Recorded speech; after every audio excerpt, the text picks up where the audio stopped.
Joined now by Steve Melewski of MASNsports.com. We're going to delve into the minor leagues. A lot of excitement in the minor leagues. And first, let's start at Frederick, where David Hess is making a name for himself. And here's a guy that really hasn't gotten a lot talked about him this year. But you know what? If he's getting noticed by the guys in the front office, that's something.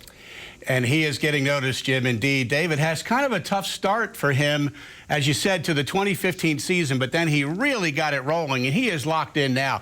His last 9 starts, he is 4-0 with an ERA of 1.37. This is a kid who features an impressive 4-pitch mix. 5th-round draft pick out of Tennessee Tech last year. You can see he's got 2 breaking balls, a slider and a curve.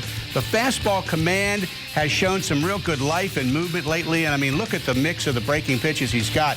The Orioles oftentimes like to use just 1 breaking ball for their minor leaguers. Try to perfect it is the thinking. But this kid has got 2 breaking pitches that are so good, the slider and the curveball, that he's throwing them both right now with a changeup. So it's an impressive 4-pitch mix, 90 to 94 with the velocity. He was the number 20 prospect by Baseball America at the end of 2014. He will be much higher after the end of 2015. Yeah, pretty big kid. You like to have those stocky right-handers on the mound. Now, one of the players that I'm really excited about is Ryan Mountcastle, who was just drafted in June. Now, here's a kid. He's 18 years old.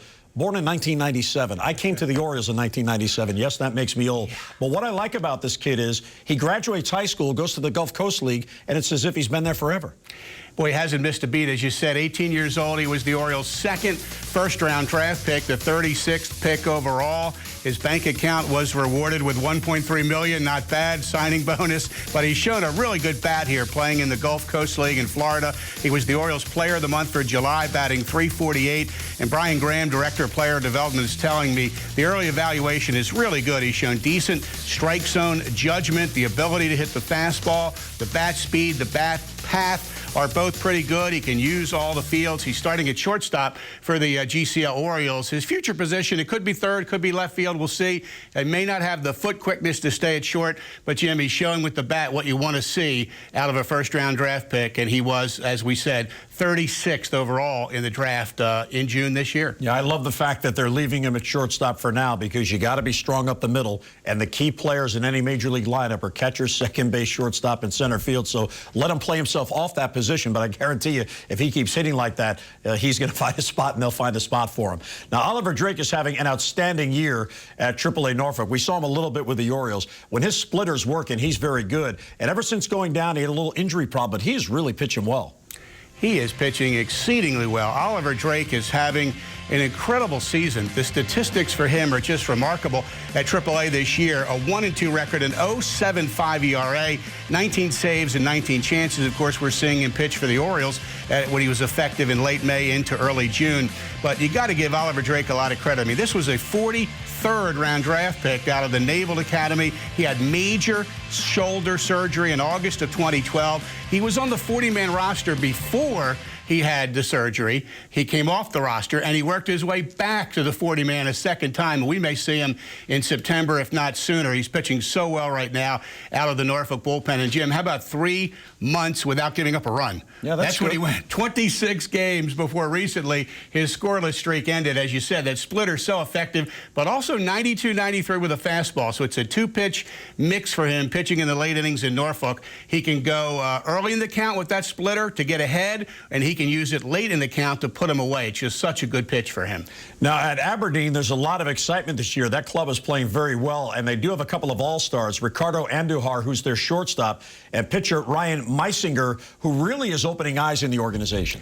They're both doing well, and Aberdeen's pretty excited. They're going to host the New York Penn League All-Star Game next week, Tuesday at Ripken Stadium. And as you can see, Andujar, shortstop out of the Dominican Republic, he was actually released by Boston.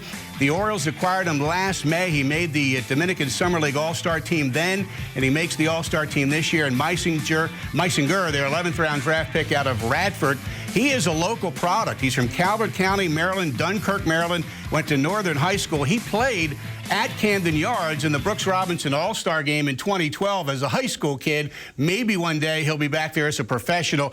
And Jimmy's showing a real good 2-pitch mix, fastball slider, getting a lot of swings and misses off the slider in the late innings for Aberdeen after he led the nation with 17 saves for Radford. All right, now I can't let you go without a quick update on Trey Mancini. We can't do a minor league report without talking about Trey. Let's see, his latest hitting streak is 11 in a row. He's batting .462 in August. You talk about a guy hitting his way onto the map. Well, he's been something. What a year Trey Mancini is having, and really he's showing the ability to hit at all levels. Here's a guy who, his first year when he was drafted out of Notre Dame in the 8th round, he hit 300 at Aberdeen. Eventually, he went to Delmarva, he hit 300. He went to Frederick, he didn't hit 300 the first year, but he did the second. That was this year. They moved him to Bowie, he's hitting 300. In fact, he's hitting 360 something. So what a year he is having. He's having a player of the year type of season for the Orioles at first base at Bowie. His defense has gotten pretty good.